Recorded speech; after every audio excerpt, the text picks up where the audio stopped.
Et si je te disais que la souffrance ne vient pas de ce qui t'arrive, mais de la manière dont tu l'interprètes?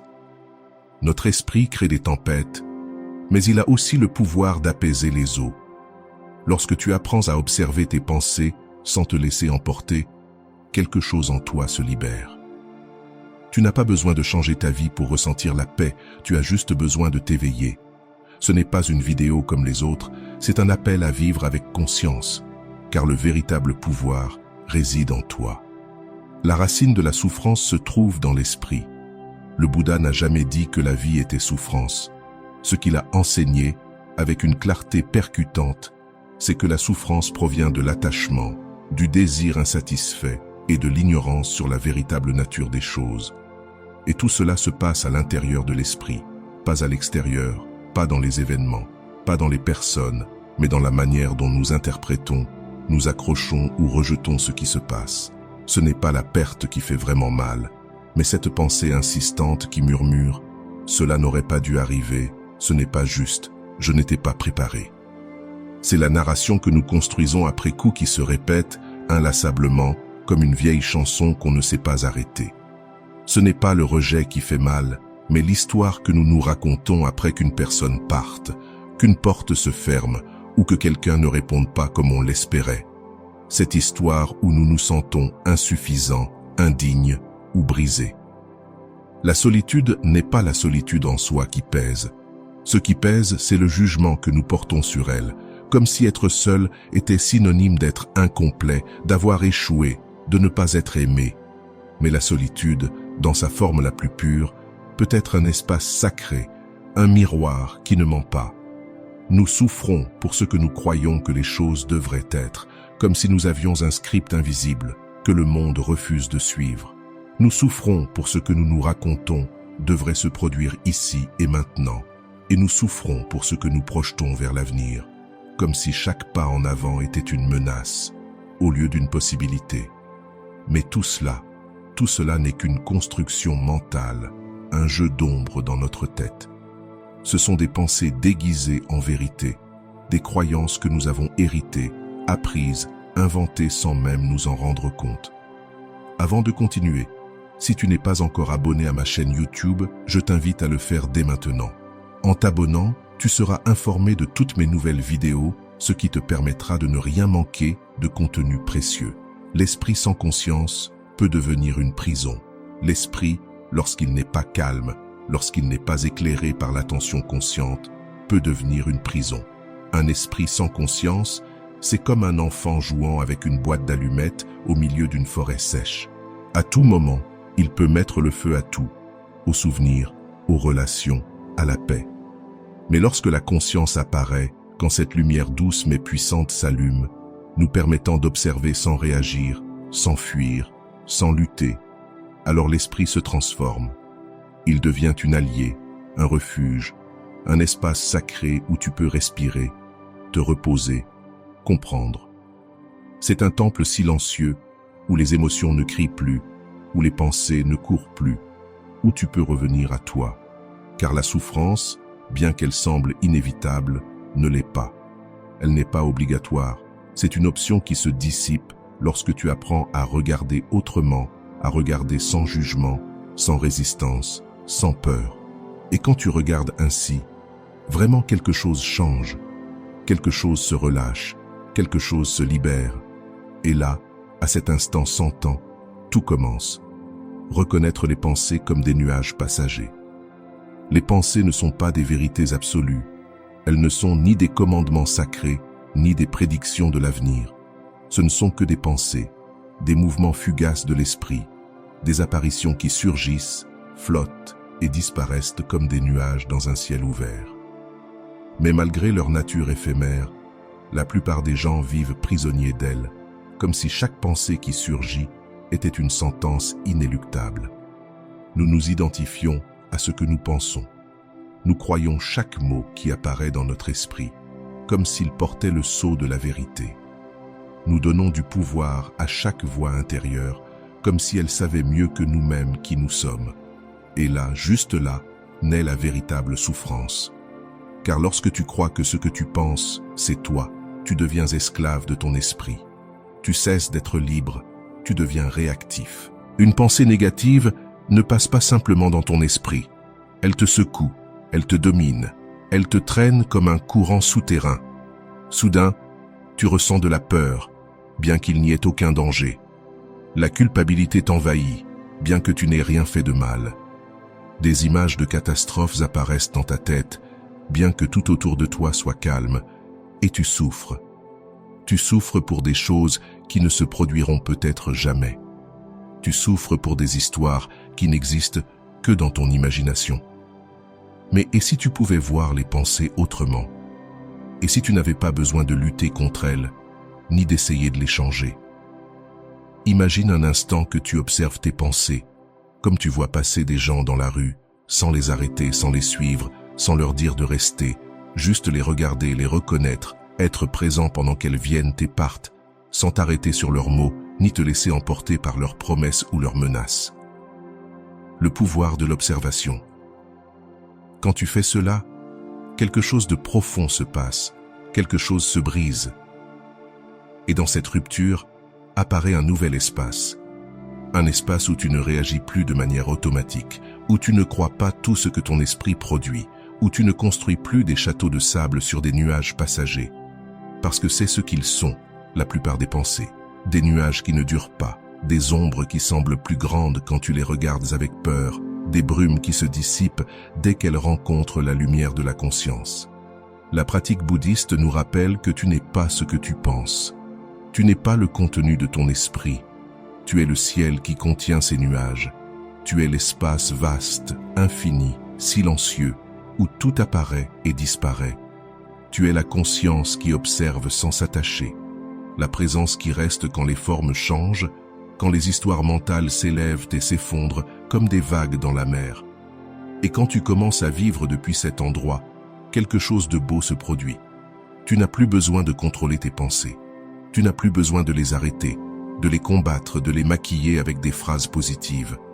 Tu as juste besoin de cesser de les suivre, de te rendre compte qu'elles n'ont pas de pouvoir, à moins que tu ne décides de leur en donner, à moins que tu ne choisisses de les croire, de les craindre ou de les défendre.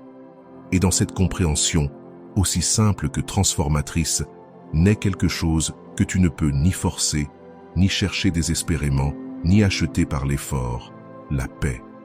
Une paix réelle, sereine, silencieuse. Une paix qui ne dépend pas de ce que tu penses, mais de ta capacité à voir les pensées passer sans en faire ton foyer. Comment cesser de réagir et commencer à observer? La plupart des gens réagissent. Ils réagissent au bruit, aux gestes, aux mots. Ils réagissent à ce qu'ils pensent qu'il se passe, à ce qu'ils croient que l'autre ressent, à ce qu'ils supposent qu'il aurait dû dire. Et ces réactions ne viennent pas de la liberté, elles viennent du mode automatique. Quand quelque chose te dérange et que tu sautes, quand quelqu'un te contredit et que tu éclates, quand une émotion apparaît et que tu agis sans penser, ce n'est pas toi, c'est ton conditionnement. Ce sont des années d'habitudes mentales accumulées qui se répètent comme des échos invisibles en toi. Et sans t'en rendre compte, tu deviens une marionnette de tes impulsions. Le bouddhisme ne te demande pas de réprimer ce que tu ressens. Il ne s'agit pas d'être froid, ni d'éliminer les émotions. Il s'agit de t'éveiller, d'observer avant d'agir, de faire une pause avant de réagir. Et dans cette pause, quelque chose de puissant se produit. La conscience entre en scène. Et quand il y a conscience, tu n'es plus esclave de tes émotions. Tu les vois, tu les ressens, tu les traverses, mais elles ne t'emportent plus. Regarde le feu de la colère. Ne lui mets pas d'essence, ne lui ajoute pas de bois. Regarde-le, ressens la chaleur dans ta poitrine, la tension dans tes mains, la respiration qui s'agite. Observe-le sans bouger, sans crier, sans te justifier. Sois juste là, présent, et tu verras comment le feu, si tu ne l'alimentes pas, s'éteint de lui-même. C'est là le véritable pouvoir, ne pas exploser, ne pas se défendre, ne pas gagner la discussion. Le pouvoir, c'est rester ancré en toi, te tenir au centre du tourbillon, sans te laisser emporter. Et la même chose se passe avec la tristesse, l'envie, la peur. Si tu les regardes avec une attention pleine, si tu les tiens avec présence, ces états émotionnels s'ouvrent, comme une fleur qui révèle sa racine. Et derrière chaque émotion intense, il y a toujours une pensée, une histoire, une croyance cachée que tu peux remettre en question. Tu dois cesser de réagir. Ce n'est pas facile, je sais. Nous avons été éduqués pour survivre. Pas pour observer, pour nous défendre, pas pour comprendre. Mais le chemin bouddhiste t'offre quelque chose de différent. La possibilité de vivre sans être emporté par chaque vague. Observer ne signifie pas que tout est égal. Observer signifie que tu es éveillé. Et quand tu es éveillé, tu peux choisir. Choisir ce que dire, comment agir, quand parler et quand se taire. Ce n'est pas de la faiblesse, c'est de la maîtrise. La maîtrise de ne pas se perdre dans ses impulsions, la maîtrise d'être dans le monde sans que le monde ne te contrôle. Et quand tu apprends à observer, même dans les moments les plus difficiles, une force silencieuse s'active en toi. Une force qui ne crie pas, ne frappe pas, ne fuit pas. Elle reste simplement ferme, claire et présente. Et cette présence change tout. Silencier la critique intérieure avec compassion. À l'intérieur de toi, il y a une voix qui ne s'arrête presque jamais. Une voix qui a toujours quelque chose à dire, qui te signale lorsque tu échoues, qui s'impatiente lorsque tu ne tiens pas tes propres attentes, qui te compare aux autres et te pousse vers un objectif impossible. Une voix qui semble toujours avoir une loupe à la main, cherchant tes erreurs, amplifiant tes faiblesses, mettant en doute tes décisions. Cette voix n'est pas née avec toi. Ce n'est pas une partie de ton essence. Elle s'est formée avec le temps, presque sans que tu t'en rendes compte, avec chaque critique reçue pendant ton enfance, chaque regard qui désapprouvait tes émotions, chaque commentaire blessant que tu as encaissé si profondément que tu as fini par l'adopter comme une vérité. Peu à peu, cette voix a grandi en toi, est devenue familière, s'est déguisée en conscience, en exigence, en motivation, mais en réalité, elle n'est que la peur vêtue de perfection. Et même si cette voix parle comme toi avec tes mots, elle n'est pas toi. Ce n'est pas ta vérité. C'est une construction mentale née de blessures non guéries. C'est l'écho d'anciennes insécurités, de douleurs qui n'ont pas encore été embrassées. Et c'est pour cela qu'elle ne se tait pas. Elle ne se dissipe pas par le rejet. Elle ne disparaît pas si tu la détestes. Cette voix commence seulement à se taire lorsqu'elle rencontre la compassion. La compassion n'a rien à voir avec la pitié. Ce n'est pas une excuse pour ne pas changer, c'est une manière profonde et transformatrice de te regarder sans jugement. C'est ouvrir un espace où tu peux te dire « C'est ok de ressentir cela, je suis là pour toi ». C'est te permettre d'être imparfait sans te sentir moins pour cela. C'est te rappeler que l'erreur ne te rend pas indigne, elle te rend humain. Le bouddhisme enseigne que tous les êtres vivants méritent de la compassion. Mais ce qui est curieux, c'est que, tandis que nous sommes capables de donner cette compassion aux autres, à nos amis, à nos parents, même à des inconnus, bien souvent, nous ne savons pas nous l'offrir à nous-mêmes. Nous pardonnons les erreurs des autres avec tendresse. Nous écoutons les histoires des autres avec empathie. Nous accompagnons la douleur de ceux que nous aimons sans les juger. Mais quand il s'agit de nos propres blessures, nous sommes durs, froids, implacables. Nous nous exigeons d'être parfaits, de ne pas échouer, de ne pas montrer de faiblesse. Nous nous répétons que si nous ne sommes pas stricts avec nous-mêmes, nous ne changerons jamais. Mais cette idée est fausse. Personne ne se transforme à travers le châtiment. Personne ne fleurit dans la culpabilité. Le vrai changement, celui qui guérit en profondeur, naît toujours de l'amour patient, de l'amour qui ne force pas, qui ne pousse pas, qui accompagne simplement. La prochaine fois que tu entendras cette voix critique dans ta tête, ne réagis pas avec violence. Ne lui réponds pas avec plus de dureté. Respire simplement, fais une pause, reconnais sa présence. Rappelle-toi qu'elle est là, mais elle n'est pas toi. Ne nourris pas cette voix avec ton énergie. Ne lui laisse pas prendre le contrôle de ta journée. À la place, invoque une autre voix, une voix que tu as peut-être oubliée, mais qui a toujours été là avec toi, la voix de la compréhension. Imagine-toi face à un petit enfant qui a peur, qui vient de faire une erreur et ne sait pas quoi faire. Lui crierais-tu dessus? L'humilierais-tu? Lui dirais-tu qu'il ne sert à rien? Non, tu t'agenouillerais à sa hauteur, tu lui parlerais avec douceur, tu lui dirais que tout va bien, qu'on se trompe tous, que le plus important, c'est qu'il soit en sécurité, qu'il ne soit pas seul. Fais la même chose avec toi, car cette partie de toi qui se juge, qui attend toujours plus, qui ne pardonne pas ses erreurs, au fond, elle ne demande que de l'amour. Elle a juste besoin d'être vue, non pas comme une menace, mais comme une partie de toi qui mérite aussi de l'attention, comme un souvenir qui, lorsqu'il est embrassé, peut cesser de faire mal.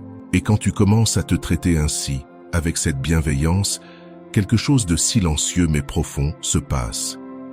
Le critique intérieur commence à perdre de sa force. Il n'a plus autant de pouvoir, il ne te contrôle plus, il ne te définit plus. Il devient une voix lointaine, un murmure qui ne te dirige plus. Et dans ce nouvel espace commence à émerger une autre voix, une voix sage, non pas une voix de peur, mais une voix bienveillante, ferme, sereine. Cette voix ne cherche pas à ce que tu sois parfait, elle veut juste que tu sois présent. Elle ne demande pas des résultats, mais de l'authenticité. Elle te rappelle sans cesse que tu es déjà suffisant, tel que tu es, avec tes lumières et tes ombres, avec tes doutes et tes progrès. Et cette voix, cette nouvelle voix, c'est le début d'une nouvelle relation avec toi-même, le début d'une paix qui n'a pas besoin que tu changes pour se manifester, elle a simplement besoin que tu te traites avec l'amour que tu as toujours mérité. Reprogrammer l'esprit avec intention consciente. Pendant des années, sans t'en rendre compte, ton esprit a été comme une maison sans porte ni serrure, une maison grande ouverte par laquelle est entré tout type de contenu. Des idées que d'autres ont semées en toi sans te demander ton avis, des peurs que tu as héritées sans savoir d'où elles venaient, des croyances que tu n'as jamais remises en question, des jugements que tu as absorbés de ton entourage, des voix anciennes qui continuent de résonner, bien qu'il soit passé des années. Et ce qui est le plus curieux, c'est qu'au fur et à mesure, tu as commencé à décorer cette maison comme si c'était ton véritable chez toi. Tu as accroché sur ces murs des pensées limitantes comme des tableaux qui semblaient naturels. Tu as laissé le bruit de la culpabilité devenir la musique de fond. Et chaque soir, tu t'es assis au même endroit, le vieux canapé du « je ne suis pas assez », comme si c'était l'endroit qui t'était assigné. Mais aujourd'hui, tu peux te rendre compte de quelque chose d'essentiel. Cette maison ne te représente pas. Ce n'est pas toi qui l'as conçue consciemment. Ce n'est pas toi qui as choisi chaque brique, ni chaque couleur. Tu t'es adapté, tu as survécu, tu as répété des schémas qu'on t'a enseignés avant même que tu aies l'opportunité de te demander si ces schémas étaient les tiens. Et maintenant, avec cette nouvelle perspective, tu vois que tu n'es pas cette construction automatique. Tu n'es pas le contenu qui est entré. Tu es l'architecte. Tu es la conscience qui observe. Tu es l'espace infini derrière les murs. Et le plus beau, c'est qu'à partir de cet endroit, aujourd'hui, tu peux décider de redessiner ton esprit totalement. Pas pour nier la douleur, ni pour cacher ce qui fait mal, mais pour t'habiter avec authenticité, pour vivre dans la vérité. Reprogrammer l'esprit ne signifie pas répéter de belles phrases comme un perroquet devant le miroir en prétendant que tout va bien, alors qu'à l'intérieur, tu te sens débordé. Reprogrammer, c'est un acte profond de présence. C'est avoir le courage de t'asseoir devant tes pensées comme quelqu'un qui allume une lampe dans une pièce sombre et se demande avec honnêteté « Ce que je pense, cela m'appartient-il vraiment? Ce que je répète, est-ce bénéfique pour moi? Ce que je crois, est-ce réel? » Et quand la réponse est non, quand quelque chose en toi dit fermement que cela ne correspond plus, alors tu peux le lâcher. Pas par peur, ni par culpabilité, mais avec respect, comme celui qui laisse partir quelque chose qui, bien qu'il ait été là longtemps, n'a plus de raison d'être. C'est alors que l'intention consciente entre en jeu. Ce moment précis où tu arrêtes de vivre en mode automatique et commences à vivre avec un but. Lorsque tu ne permets plus à ton esprit de répéter les mêmes schémas, mais que tu choisis quelle pensée nourrir, tout comme tu choisis la nourriture que tu mets dans ton corps. Et oui, au début, c'est difficile. Parce que l'esprit, comme un vieux fleuve, est habitué à suivre les mêmes chemins. Il veut revenir encore et encore à ce qu'il connaît. Mais toi, tu n'es pas ce fleuve. Tu es le lit, le terrain, l'espace où de nouvelles routes peuvent s'ouvrir. Peu à peu, avec intention et présence, tu peux rediriger son cours. Répéter des pensées conscientes n'est pas quelque chose de superficiel, c'est une pratique sacrée. Nous allons explorer le pouvoir de l'intention et de la reprogrammation de notre esprit. Chaque fois que tu choisis de semer une nouvelle idée, tu crées un nouveau chemin à l'intérieur de toi. Tu es en train de modeler ta réalité interne, en apprenant à ton cerveau qu'il peut penser différemment, qu'il peut se connecter au calme, à la gratitude, à la possibilité. Ce n'est pas une question d'éliminer toutes les pensées négatives. Cela n'est ni réaliste ni nécessaire. Il s'agit de ne pas leur laisser prendre le contrôle, de ne pas vivre dominé par elles, de ne pas construire ton identité sur des fondations que tu n'as pas choisies. Ne t'attends pas à ce que cette transformation soit instantanée. Ce n'est pas en un jour que tout devient clair. La reprogrammation ne se fait pas d'un seul coup. C'est comme réveiller un muscle qui était endormi depuis des années. Cela demande de la patience, de la constance et surtout beaucoup de bienveillance. Ton intention n'a pas besoin d'être grandiose. Elle ne doit pas forcément sonner épique. Cela peut être aussi simple que de dire « Aujourd'hui, je me traite avec plus de bienveillance. Aujourd'hui, je ne crois pas tout ce que je pense. Aujourd'hui, je prends une grande respiration avant de réagir. Aujourd'hui, je prends soin de la qualité de ce que je laisse entrer dans mon esprit. Aujourd'hui, je suis le gardien de ma paix. » Et ainsi, sans bruit, ta pensée commence à t'écouter. Elle commence à répondre, à se transformer. Un jour, presque sans que tu t'en rendes compte, au milieu d'une situation qui t'aurait auparavant submergé, tu remarques que quelque chose a changé. Tes pensées deviennent plus lentes, tes jugements plus doux, tes décisions plus claires. Et là, tu comprends que la reprogrammation a commencé. Tu n'as plus besoin que tout soit parfait pour te sentir en paix. Tu as juste besoin d'être conscient, présent, connecté à ton intention. C'est là que réside le vrai pouvoir, non pas dans le vide de l'esprit, mais dans le fait de le remplir de lumière. Non pas dans l'élimination de l'obscurité, mais dans le fait de ne pas t'identifier avec elle. Ce n'est pas dans le contrôle de chaque pensée qui surgit, mais dans la décision de choisir d'où tu veux vivre. Et ce d'où change tout, parce que lorsque ton intention est claire, le chemin devient plus léger. Ton esprit, au lieu de te saboter, commence à collaborer avec toi. Une pensée claire ne fuit pas les tempêtes de la vie, mais elle sait comment les traverser sans se laisser engloutir. Dans un monde aussi bruyant, rapide et exigeant, c'est une forme profonde et silencieuse de liberté. La liberté se trouve dans cet instant entre le stimulus et la réponse. Tout se passe dans un instant. Un instant avant qu'une personne ne dise quelque chose qui blesse. Un instant après lequel tu pourrais déjà être en train de crier, de réagir, de fermer des portes. Et lorsque la conscience arrive, il est souvent trop tard. Ce petit, tout petit, presque invisible instant, c'est là que naît la liberté. Viktor Frankl l'a exprimé avec une clarté bouleversante. Entre le stimulus et la réponse, il y a un espace. Dans cet espace réside notre liberté et notre pouvoir de choisir notre réponse. Dans notre réponse réside notre croissance et notre liberté. Cet espace ne se trouve pas dans les livres, il ne se vend pas, il ne s'hérite pas.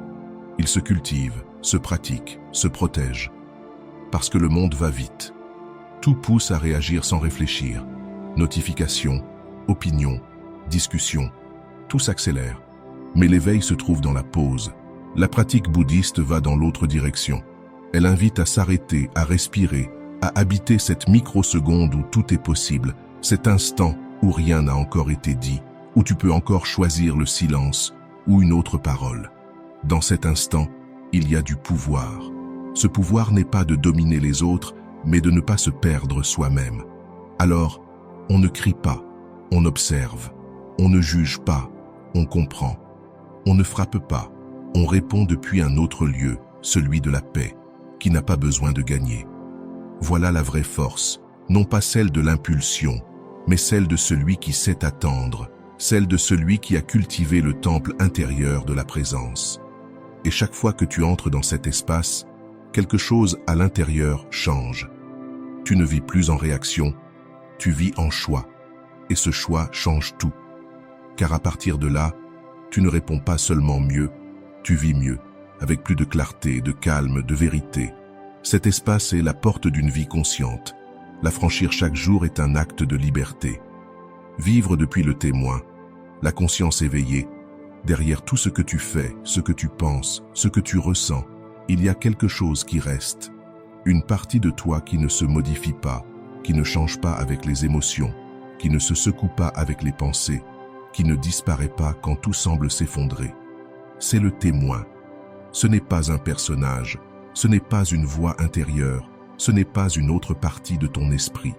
C'est ce qui observe l'esprit, ce qui voit sans juger, ce qui a toujours été là, même quand tu n'étais pas conscient de sa présence. Depuis l'enfance, on nous a appris à regarder vers l'extérieur, à construire une identité basée sur ce que les autres voient, à nous identifier à nos émotions, à nos histoires, à nos blessures. Mais il y a un moment où tout ça ne suffit plus, car même si tu accomplis tout, même si tu guéris, même si tu atteins chaque objectif, si tu ne vis pas depuis le témoin, tu continueras à te sentir incomplet. Parce que le témoin n'a pas besoin que quelque chose change. Il n'a pas besoin d'avoir raison. Il n'a pas besoin d'approbation. Il observe simplement, et dans son regard, tout se calme. Imagine que tu sois en pleine tempête émotionnelle. Pensées chaotiques, anxiété dans la poitrine, tristesse, colère, confusion. Le monde semble trembler. Mais si à ce moment-là, tu peux t'arrêter et observer, quelque chose s'ouvre. Tu n'es pas la tempête, tu es le ciel qui la contient. Tu n'es pas la peur, tu es celui qui prend conscience qu'il y a de la peur. Tu n'es pas la culpabilité, tu es celui qui peut regarder la culpabilité et comprendre d'où elle vient. Et dans cette compréhension, il y a du pouvoir. Parce que le témoin ne lutte pas, il ne résiste pas, il ne réagit pas. Il est simplement là, et sa seule présence transforme tout ce qu'il touche. Vivre depuis le témoin ne veut pas dire se déconnecter de la vie. Cela signifie vivre avec une profondeur que tu ne connaissais pas. Cela signifie être tellement présent que tu n'as plus besoin de tout contrôler, tellement éveillé que tu n'as plus besoin de te défendre, tellement conscient que tu n'as plus besoin de fuir quoi que ce soit, parce que tout peut être observé, tout peut être ressenti, tout peut être intégré. Quand tu vis depuis le témoin, tu réalises que tu peux ressentir la tristesse sans être consumé par elle. Tu peux ressentir la peur sans en faire une prison. Tu peux ressentir la joie sans t'y accrocher. Tu peux lâcher prise, avoir confiance et flotter. Et c'est là qu'une nouvelle vie commence. Une vie qui ne se base pas sur ce qui se passe dehors, mais sur comment tu le vis à l'intérieur. Une vie où le bruit ne te domine plus, où les pensées continuent de passer, mais ne t'entraînent plus avec elles, où les émotions continuent de monter et descendre, mais toi, tu ne te noies plus dedans. Parce que maintenant, tu sais que tu n'es pas ce que tu ressens, tu n'es pas ce que tu penses, tu es celui qui observe, tu es la conscience pure, tu es la présence éveillée. Et quand tu découvres cela, il n'y a pas de retour en arrière. Tu peux te rendormir de temps en temps, bien sûr. Tu peux oublier pendant quelques moments, mais quelque chose en toi s'est déjà allumé. Et même si le monde est chaotique, tu sais comment revenir à la maison. Cette maison intérieure où il y a toujours de la lumière, où il y a toujours du silence, où tout va bien, même quand cela ne semble pas être le cas. C'est ça la pratique, c'est ça la liberté, c'est ça le chemin. Et depuis là, tout change. Non pas parce que la vie est différente, mais parce que tu la vis d'une manière différente, plus consciente, plus éveillée, plus toi. Si tu es arrivé jusqu'ici, permets-moi de te remercier profondément pour ton temps et ton attention consacrés à cette vidéo. Avant de partir, abonne-toi à la chaîne si ce n'est pas encore fait. Je te laisse ici 2 vidéos qui pourraient t'intéresser. Prends soin de toi et à bientôt.